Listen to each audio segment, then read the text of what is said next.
overcoming myths and objections. Our building is older, so naturally it's less efficient. This is a real misnomer. The first question I would ask is, does it really matter how old the building is?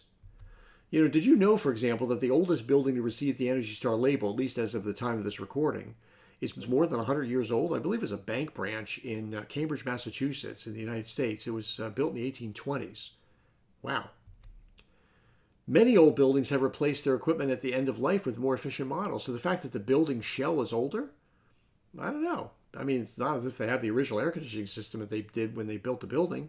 So the equipment, the bones of the building may be old, but the equipment might be quite new. So does it really matter how old the building is? Number 3, meanwhile, too many new buildings have been value engineered with less efficient equipment. And finally, number 4, how much of a building's energy performance is due to how it's operated rather than the age of its energy-consuming equipment?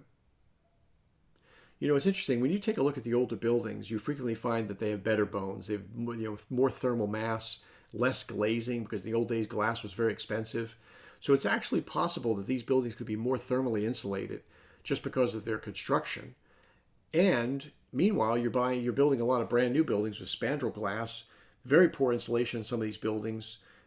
Many of them lack the most basic window films and things like that, the coatings that would prevent heat coming into the building in the summer. As just one example. So, just don't get tied up on how old the building is. And in fact, I remember in the days when they were just designing the Energy Star Buildings program for commercial real estate and the portfolio manager software, the scientists at DOE and EPA found that they could not find a statistically significant link between the age of a building and its efficiency.